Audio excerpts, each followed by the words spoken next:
All right, we're in the middle of Utah's wildfire season, and several fires this year have already threatened homes.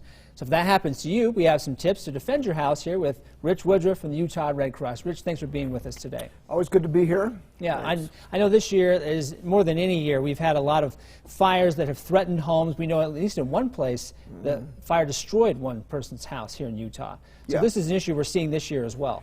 Yeah, conditions are ripe, you know, dry, low humidity, not a lot of rain going on. So these fires are popping up, and especially when you get into fireworks and those kind of things, the risk just goes up. Yeah, and I know you, as the Red Cross, you've responded to some of these people who have had nowhere else to go. Either they were evacuated or their home was destroyed. Yeah, precautionary measures. Evacuations are very common, as you well know. When some of these areas get threatened, the Red Cross steps in.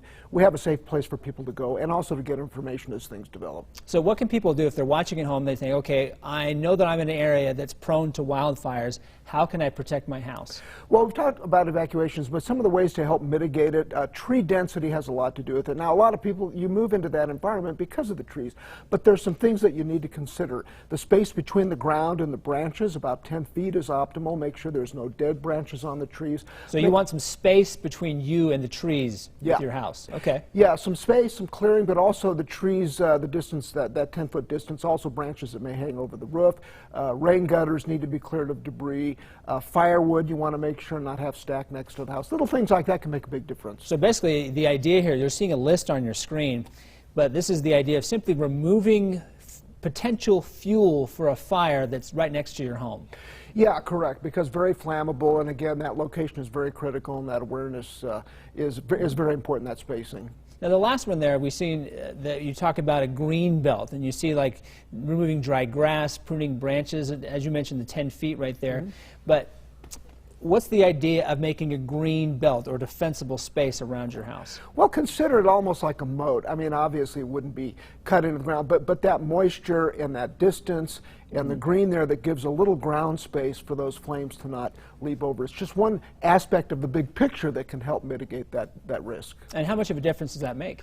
Well, it makes a big difference. You know, homes that burn typically do not adhere to those things, and just going through that checklist, taking care of that, it really does, it does help protect you quite a bit. And so you're seeing fireworks here. We know that one of those fires where it was right up against a neighborhood had been started by teenagers lighting off fireworks.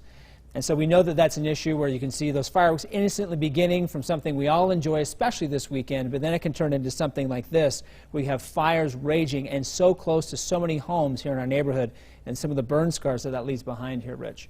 Yeah, these urban interface areas where we live here, all the benches and such, you know, you're right up against that threat, and you can see right now what that looks like as these homes become threatened by these fires. And so, yeah, campfires, fireworks, anything sparking, you know, even a chain hanging from your trailer, that safety chain on the ground could spark a fire. So things like that can also help. Yeah, so we've gone through the list right there of things you can do to protect your house. If people want to get more information, where do they go? Redcross.org, we have a free app, Wildfire app, free for download on whatever platform you need, and it's got a lot more information than this, and it'll just really help keep you prepared on this subject this time of year. And of course, we can have a link to that on our website, abc4.com/GMU, talking this morning with Rich Woodruff from the Utah Red Cross. Thanks for being with us this morning, Rich. Thank you. Be safe.